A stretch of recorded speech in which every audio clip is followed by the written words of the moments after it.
who are you? If people don't know you guys, who are you? And if someone said, hey, who are you and what do you do? What would you say?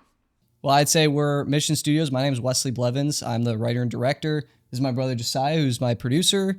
And we are the co-owners of Mission Studios, which is a Christian film company. Yeah, I mean, hey, we're based out of Lancaster, Pennsylvania. We just dropped our first feature film, Breaking 27. So we are brothers, as he mentioned, and it's been a fun journey just coming together and making films. But ultimately, we want to make content that really just pushes people towards a deeper relationship with Christ. That's what we're always analyzing as we make movies. So that's a little bit about us. So here's what I love about that. In a world where, and this is partly why we even want to work with you, right, as here at Kappa Studios, most people would kind of dance around that question a little bit.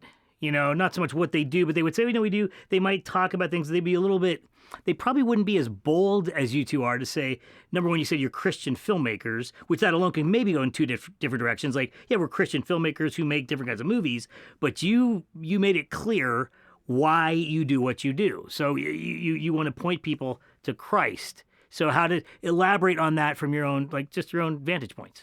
Yeah, absolutely. Well, our mission statement is Christ-centered media. And that's something that is very vital to us. I remember ever since we both started getting into filmmaking and the arts in general, we were always very intentional that we want everything that we do in this media space to honor the Lord and to draw people closer to Him.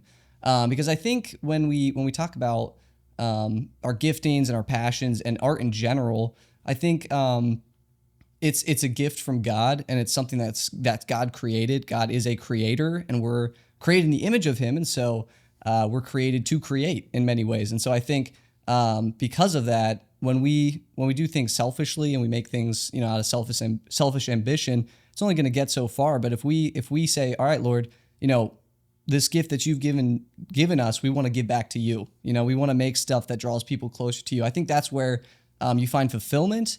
And more importantly, you can bring honor and glory to a God who's just awesome. So yeah, and we're not interested in just making movies and slapping the name of Jesus on it. Like, we want everything we live and breathe to be pointing towards Christ. I think of the scripture we often talk about, whether you eat or drink or whatever you do all for the glory of God. And that's like the backbone of what we shoot for when we're making movies and honoring Him. So for me, I feel the same way that you do in terms of why you make movies. But for me, I was well into my 40s before I really kind of honed in on the why I do what I do as it relates to Christ.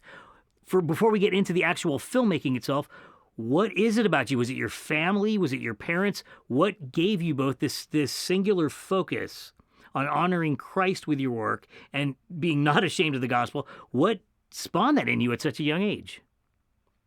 Yeah, I mean, honestly, I feel like we'd have to give credit where credit is due, and that's our parents. Our parents were very passionate about the Lord. They have a crazy story.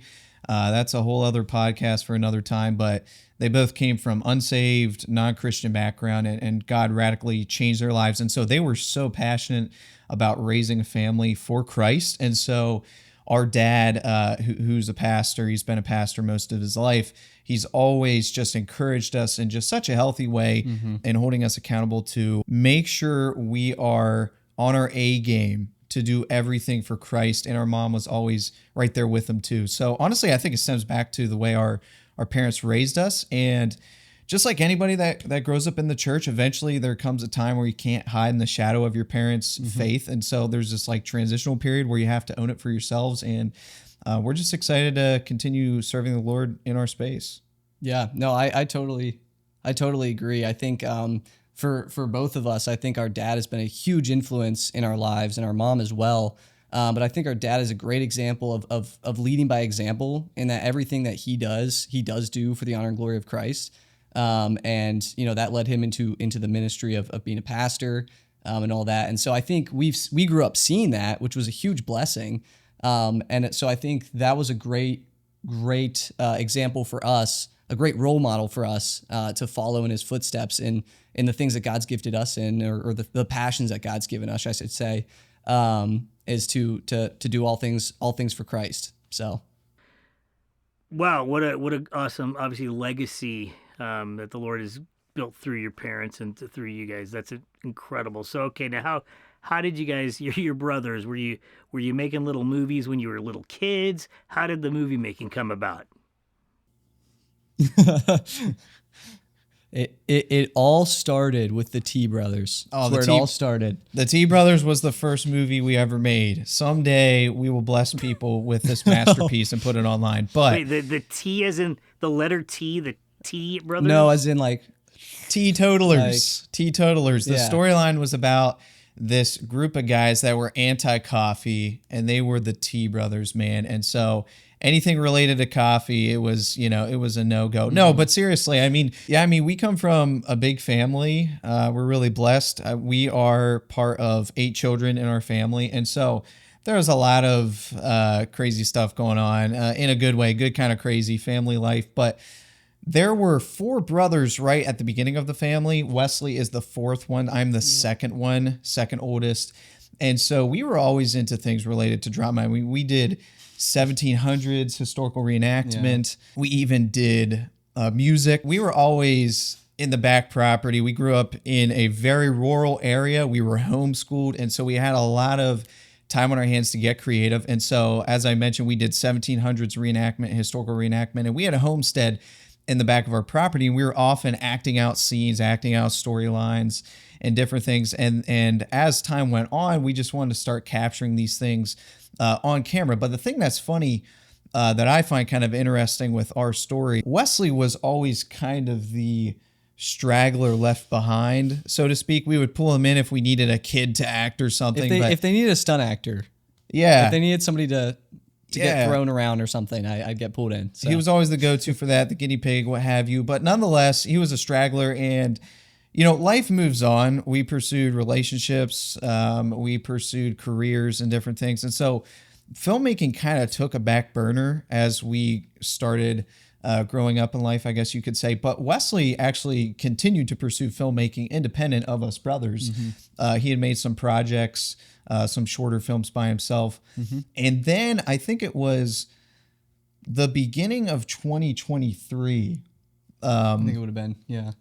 The beginning of 2023, when Wesley had kind of started to pitch this idea to me of a bigger project, which was the beginnings of Breaking 27. And at the time, I was very busy. I was newly engaged, and so I was working towards marriage. And I didn't officially tell Wesley I would agree to the project, but the funny thing is, we like to joke about this. Yeah. He had reached out to me when I was on my honeymoon to see if I wanted to make this movie more officially. I guess he figured I was in a good mood. We like to joke about that. I know my brother, and he was like, I don't think it's a good time. I don't think it's a good time. He's like, it's just life's happening, lots going on. And I was like, you know what? I'm gonna call him on his honeymoon, see if he changes his mind. So I knew he wanted to do the movie. So I knew it was just a matter of getting him in the right mood to get him to say yes. So yeah, but that started the journey. It was, May of 2023, and I was on my honeymoon. Me and my wife talked about it, prayed about it for a day or so. We said, yes, we want to do this project. Little did we know how this project would progress, because originally it was supposed to be a short film. It was supposed to be a short film, and we were planning to make it with no budget. And then as time went on, we started to write the script. We realized, wait a minute, this needs to be bigger than just a short film, and we need a budget. But I want to take 2 steps back and just kick it over to you, Wesley, because this story stems from a personal time in his life. And so I think the beauty of this project, coming back to your question, Brad, in 2023, was not only did we come together to make a movie, but we also came together as brothers, which was really cool in this season. For me, in getting into filmmaking, as Josiah said, growing up with the 4 brothers, I was the youngest. So I was always very I would say observant of the filmmaking that was going on. And we as younger brothers, we were into everything. So it wasn't just, filmmaking. It was also, we thought we were the Wright brothers, and we tried to make an airplane. And of course I was the one who was strapped on top of it and all that. So it was all that kind of stuff, and it was just great times. But I remember with filmmaking, I remember even from a young age, it really stuck out to me when we would do filmmaking, when I would just watch, because for one, I really enjoyed the process of it and the magic of it, where you can tell a story and make it come to life through a screen and through a lens. And to me, that just really, really captured my attention. But then even in addition to that, I remember from a young age specifically, the art of storytelling and the power behind a story. And obviously we know this from, Jesus told stories, his parables, there's obviously power in stories and you can share messages through stories. And I remember from a young age, that really stuck out to me, is that, hey, we can grab a camera and in an afternoon, we can tell a story that, can hit an emotion or whatever. Now, most of the emotions we were going for were laughs or whatever, but like, I remember that really did stick out to me from a young age. And so I never got like into anything specific in filmmaking for a long time, until around 14, I started dabbling in like screenwriting. And I started writing some short films that never got made. I did a lot of like writing. Originally I wanted to be a novelist actually, which is kind of funny because now I definitely view myself not as a novelist. I don't think I'd be a good novelist, but that's what I wanted to do originally. And so I wrote like 2 different books. And once I started doing some more screenwriting, some more of these shorts, I just realized how much I loved it.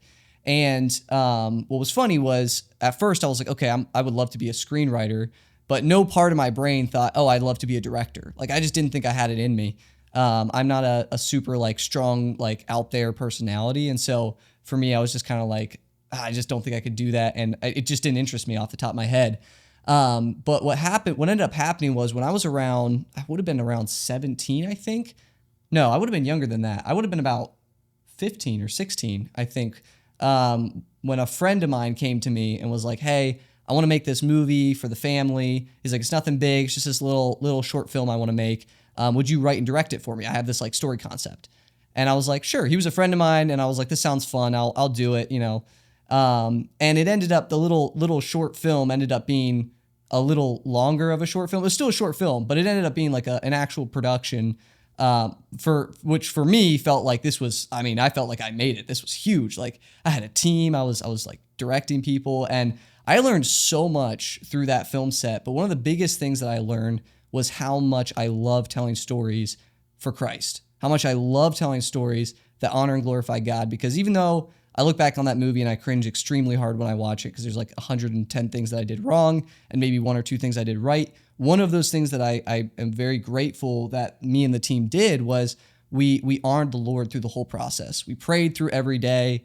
We prayed through the script, and the story was on the topic of hope.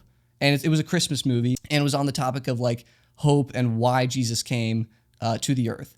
And I just remember it really did 2 things for me. One was it helped me realize how much I love filmmaking even more. Like I knew I liked it in theory. I knew I liked screenwriting, but actually going out and doing it and actually making a script that turned into a movie or a short film and then directing it, man, I just realized how much I just love the 2. And when you can see something from the very beginning of the story and follow it through all the way to post-production and be part of the vision and guiding the vision through the whole thing, man, I really enjoyed it. And so that was one of the things I really enjoyed. And then again, just realizing the power of story and using that for Christ. And so that for me was kind of when I got hooked, I would say. Like after that, I knew I was going to be making movies for a long time. At least that's what I hoped. Breaking 27, tell us what this film is about.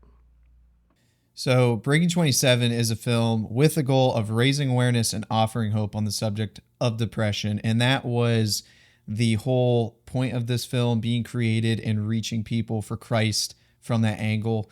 And we just wanted to bring hope to a world of hopelessness. And again, it stemmed from a personal story from Wesley's personal life. Mm-hmm. How old were you, Wesley, when you wrote this film? Yeah, I was 17 when the idea came to me, and I was 17 when I started writing it. I think I finished the script when I would have been 18, and then production was when I was 19. I think I was 19 in production. But the first concept and the first drafts of the script, I would have been 17. You were 17 when you started writing Breaking 27. What was going through your brain when you started this film, this script?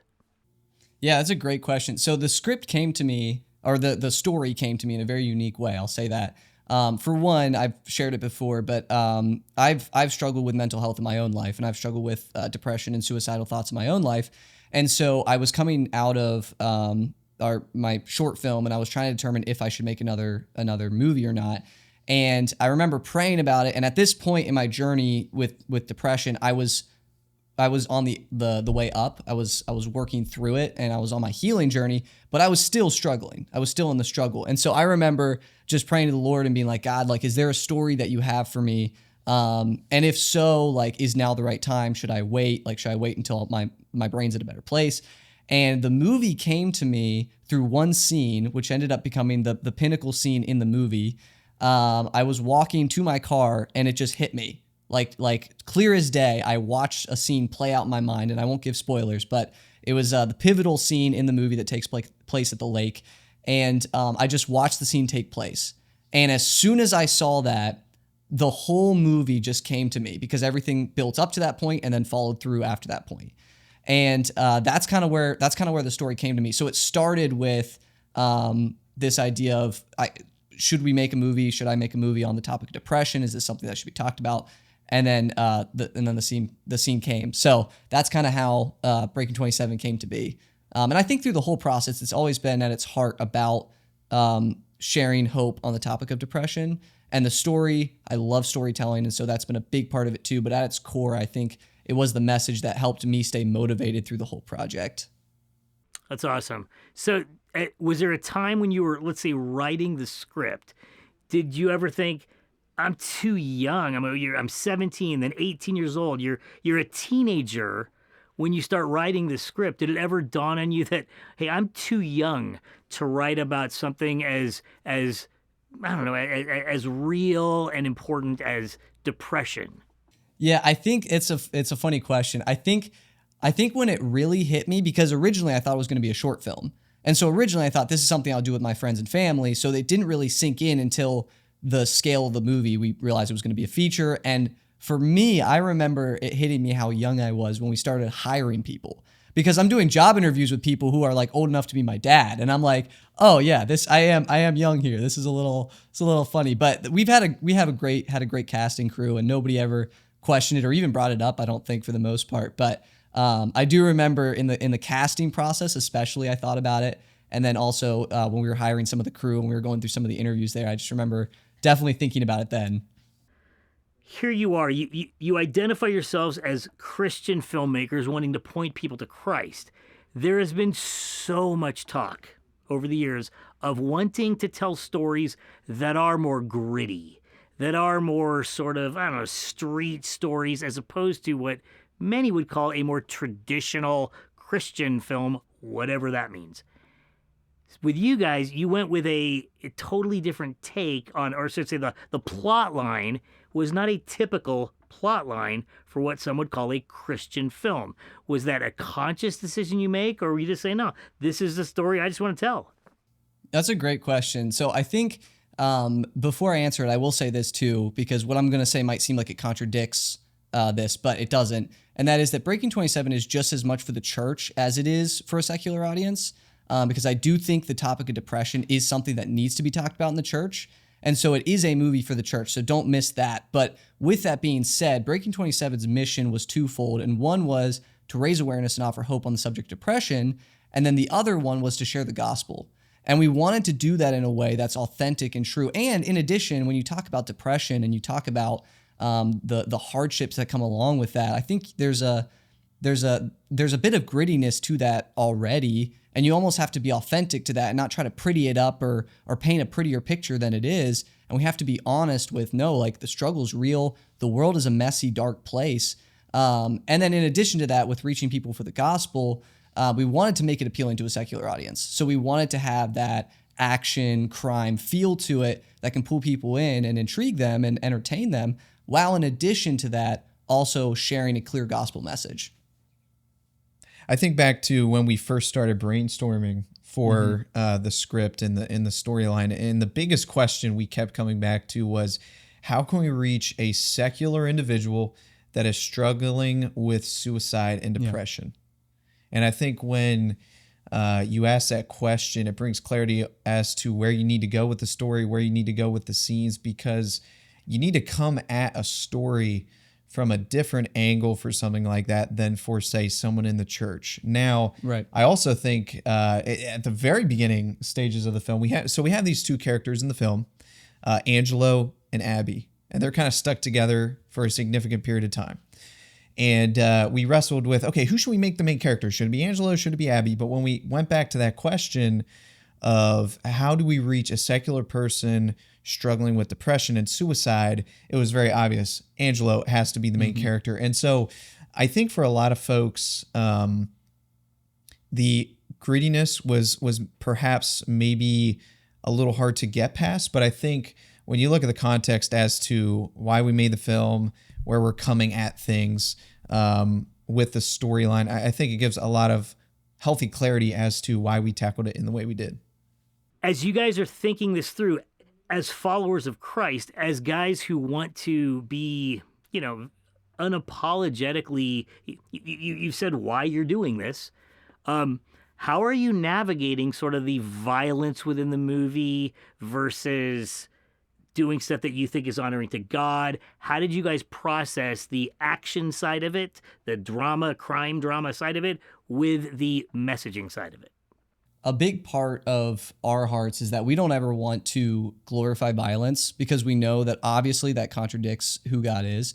And so I think the biggest piece with this question is we wanted to make sure that we're never endorsing violence, and that's never endorsed. And that's actually if in the movie, that's actually part of the story. It's kind of a subplot, but his choice to not choose violence in the end. And so we wanted to start the movie out with a feeling. We wanted to get the audience involved in his worldview and seeing the world through his eyes at the beginning, and make it feel for a little bit that like, hey, this is kind of cool, this is kind of fun. But then as the movie progresses and as he comes to a realization of who God is and God's way of things, he ends up choosing not to go in the direction of violence. And so that's something that we were intentional with in the screenwriting, and that we want to be sure is we never endorse violence. And that's never something I hope is never something that's communicated through Breaking 27. And we also, when it comes to violence, never want to, or for anything for that matter in our films, we don't want anybody to struggle. And Right. so we try to be very intentional that everything we put into our movies is very strategic. It's not nonchalant. It's not just for entertainment. Every choice, every scene, every action by the character has to be for a specific reason. And so there's a lot of strategy that goes behind it, especially when you're tackling a film of this nature. There has to be, obviously. And again, coming back to whatever you do, honoring and glorifying Christ. If we put something in our films, there was a few scenes that we even sought out some counsel from some of our influencers in our life, spiritual influencers. And we thought, hey, what do you think of this? And there were some scenes that we're so grateful for. Our, spiritual advisors kind of said to us, hey, you may want to reconsider this. It may be coming across this way. And so again, just a lot of prayer and strategy behind what we put in the film. That is incredible. You said you literally went to get counsel to see if you were crossing certain lines, or were you just getting thoughts in general? I mean, I would say both. I mean, we definitely value just general storyline input and pitching things to people and seeing how they react. But secondly, we definitely were intentional, especially with Breaking 27, seeking out people. I think the number one person that we connected with was our father. He's just a spiritual rock in our lives. And so we'd often talk to him about certain scenes and be like, hey, how do you think this is going to come across to certain folks that may see the film? Was there ever a time between you two as brothers that one of you said, hey, this would be a great moment, but the other said, I don't know, man, that might be taking it too far from the grittiness perspective? I mean, I can't think of a specific scene in my mind, but I think there probably were some moments, perhaps, just generally speaking with the story. But I think we really have healthy synergy because Wesley definitely has a creative bend more so than myself. I mean, I do have a creative bend for sure, but I'm more the logistical head. And so there's definitely a healthy level of respect between the two of us that if he feels like there's something from a creative side of things that needs pushed, I might be a little quicker to respect that. And likewise, if it's something logistical, I might be like, hey, that's a great idea, Wesley, if that bird comes swooping in and grabs a guy, but logistically, it's not going to work. So, and of course, that's just a made up example, but I think we have some healthy synergy between us. Yeah, I was going to say, I think as far as standards, we're pretty aligned on like what we feel is a good level of edginess. And then, okay, where do we pull it back? And we go, okay, you know what? This is too far to the edge. This is too worldly or too secular. Let's pull it back. So I think we can correlate pretty closely on that. The biggest thing that we'll disagree on, like just I kind of mentioned, is like there was scenes, like I remember when I first told you that there's gonna be a gunfight, and he was kind of like, how are we, like how are we supposed to do this logistically? And so it's more of that type of stuff where it's like we have to like work through stuff like that. It's like, well, let's do some research. Let's figure it out, We're like, oh, there's this and that. And so there was I think there was probably a couple things that we just couldn't do logistically. And I just had to cross that bit off the script and cry a few tears and move on. But I think for the most part, we agree pretty closely. And because we're brothers, I think we think very similarly. So for the most part, I think we're pretty united on what we want to put in movies. So now when you say you couldn't do the gunfights logistically, was that because you just didn't have the resources, or the time to shoot it? When you say logistically, I think more, the operation of trying to get it done. Are you thinking that, or more like the spiritual side of it? Yeah, so when we say logistically difficult for a gunfight, what we're talking is quite literally the logistics of filming on a certain location in public with guns that look real. Fair enough. And fire, like real guns. And fire that looks like real guns, because special effects is difficult to make it look like a gun is shooting. So we did have blanks in the film specifically for our gunfights. But I think I'll just give a short story. I specifically think of this one scene where guns were drawn. They weren't fired, but they were drawn in a threat. And it was on the county line between two townships that we were filming. And so nobody knew who was in charge of giving us the green light filming there. And plus all of these surrounding businesses were very corporate. And so nobody knew who to connect us with in order to get that green light to even film at that location. But we made some good connections, thankfully, with the local law enforcement, and were able to do it safely. But those are the logistics we were talking about. As you approach this particular film, were you thinking, are you leading with the message, or are you leading with the plot? And if you're leading with the message, are you thinking how dark you can go? How do you approach that? Or are you just thinking, no, I just want to tell the best story we can and just approach it that way? Yeah, great question. So I will say with Breaking 27, this is definitely a passion project because of the message.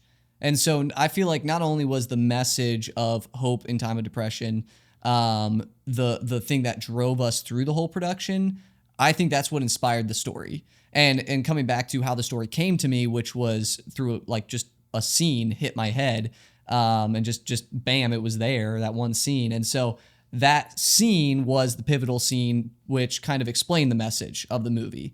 Again, without giving spoilers, but so I think it was definitely leading with the message behind it of hope and depression.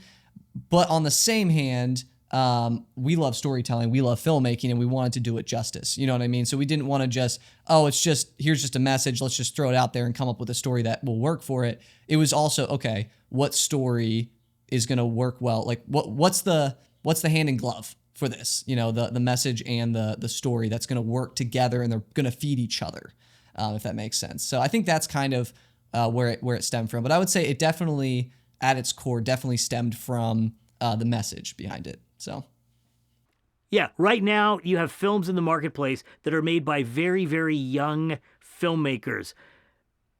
Why do you think people are giving opportunities to very young filmmakers right now? Part of me wonders, and I don't know for sure, but part of me wonders just off the top of my head if it's I think right now in our generation and where the world is right now, I think people are hungry for passion and for people who are passionate about what they do.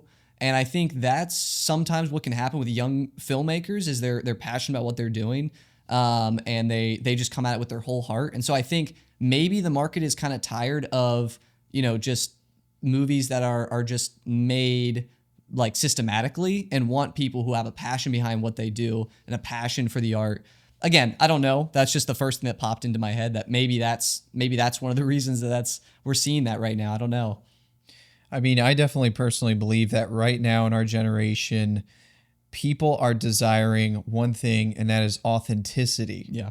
And I think a lot of the films that worked before, that have been made more systematically by big box offices, are not necessarily authentic, not actually completely honest in the humanity side of the film, if you will. It's great budget, great quality, but what we're finding is a lot of indie films are actually getting a little bit of a spotlight right now in history, which is really exciting for folks like us, not because we want to lift up Mission Studios, but because we see this as an opportunity to lift up the gospel, right? And we're seeing a lot of people backing and supporting young folks because they have a drive for authenticity. And so I think that's part of the success of some of these films that are in the box office right now, directed by young filmmakers.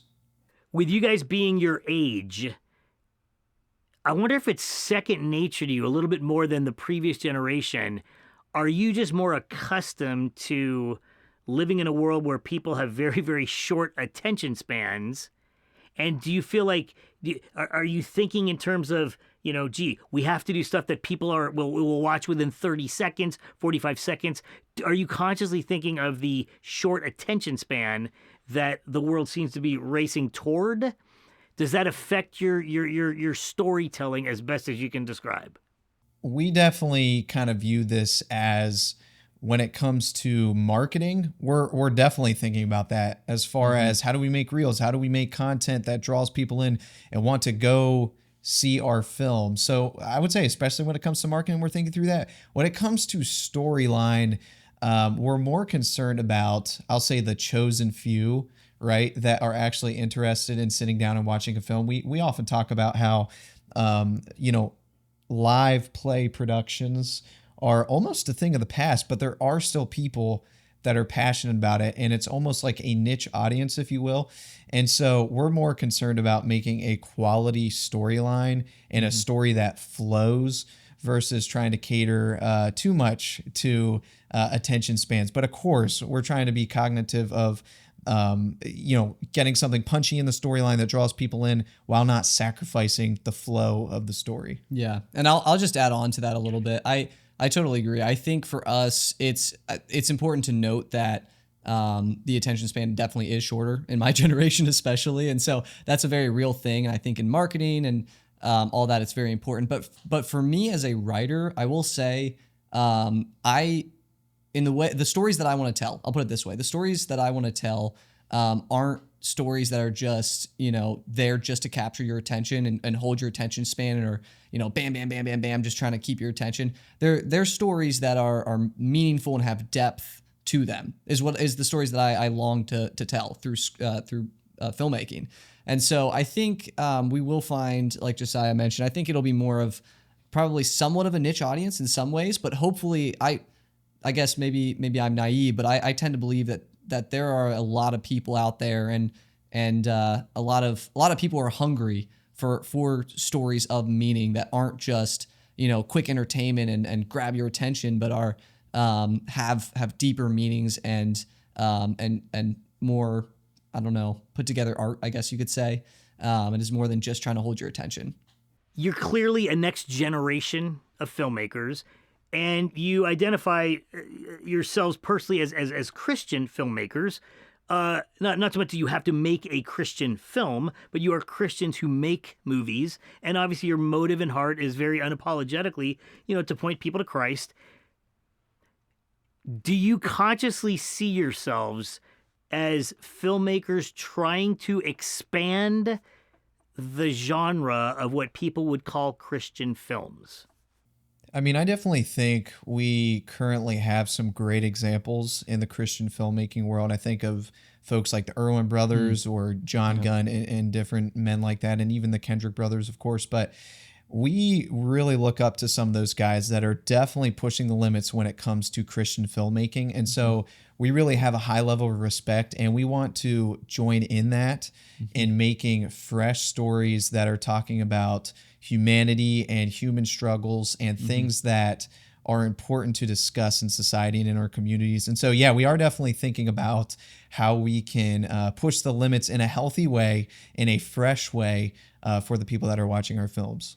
Yeah, and I'll add on to that. Josiah and I talk about it all the time, and that is that we believe that there is a need. And again, we're not there by any means. You know, we want to learn and we want to grow in this industry and in this world of filmmaking. But our dream is to tell stories that are authentic in two ways. Because I feel like it's easy in screenwriting to fall into one or the other, at least for myself. And that is stories that tell the authentic, true world that we live in. You know, the humanity, the brokenness, the world and the things that are bad in the world, but then also just the humanity of us as humans and our connections and our relationships, and our resilience and all those things. And I think what the secular world does is they tell stories that hit so deeply on the human side of us as humans, and we can resonate and we can relate with it. And that's why sometimes I feel like it's easy in secular movies for them to hit you deeper emotionally than Christian movies sometimes, because they're the ones who are focusing on human nature and what we go through as humans. You know, we all have struggles. We all have hard things in life. And so it's easy for them to focus on that. And I think we want to tell stories that do that. But in addition, on the flip side, the other side of the same coin, we want to tell stories that in addition to, yes, we're talking about the brokenness of the world, but there's a God who loves us and who died for us and who wants to heal the brokenness of our world. And he wants to put us back together. And he is the answer to that broken world. And so I think our passion, our hope, and our prayer as we continue to learn filmmaking is that we can tell stories that do that show the human realness of the struggle of the world that we live in, while sharing the hope of Jesus Christ, because he is the answer to a broken world. Well, then, last thought. That was a great answer. What is your first impression when I say there's the Kendrick brothers, there's the Irwin brothers, there are the Blevins brothers? Your thoughts? Well, I mean, Flattered. Flattered. Those are big shoes to fill, man. There's definitely a level of pioneering that those men have done in the Christian film space. And so we definitely learn all we can from those guys. And we would love to continue growing, because we certainly have not arrived in our filmmaking skills and production level, but we're here to learn. We're here to serve. I think Josiah said it well. I think, both of them are our heroes. So I think if one day we were named alongside of them, I would be extremely honored, but we're definitely not there yet. And we definitely want to continue learning and I think with a humble heart too. Like we want to learn, we want to realize that we haven't arrived there yet. And I think in art, you never really have. I think there's always room to keep growing and learning in art. And so just to be able to look up to people like the Irwin brothers, the Kendrick brothers, and all those great filmmakers out there, and can continue to learn from them and to grow. And hey, if we're ever at that level, I'd love it. Any final thoughts you guys want to share? Yeah, one thing I wanted to share as well for anybody who might be watching this who has struggled with depression or is struggling with depression or knows somebody who's struggling with depression, I just want to share from experience that there is hope. There is hope, and that's what Breaking 27 is about. That's what we wanted to share through Breaking 27. And there's hope not only because of the tools and resources in the world, but because there's a God who loves you and who wants to walk with you through the healing journey. And it's not a quick destination. It's not a quick prayer and fix. But it's a journey, but God's going to be there with you every step of the way. And so that at its core is what we want Breaking 27 to share. And I love sharing that every chance I get, because I think it's something I wish I would have known in the struggle. I mean, I knew it, but I wish I would have heard somebody say it like that. So just wanted to share that for anybody who may be listening who struggled. Josiah, Wesley, Blevins, it's so cool to know you guys. We got you guys back 100% of the way. We love you guys. We love what you stand for. We love what you're trying to accomplish, and we're excited to play a small part in your guys' journey as filmmakers, and more importantly, as brothers in Christ seeking to impact the world. So thanks for hanging out with us, and everyone who sees us go check out Breaking 27.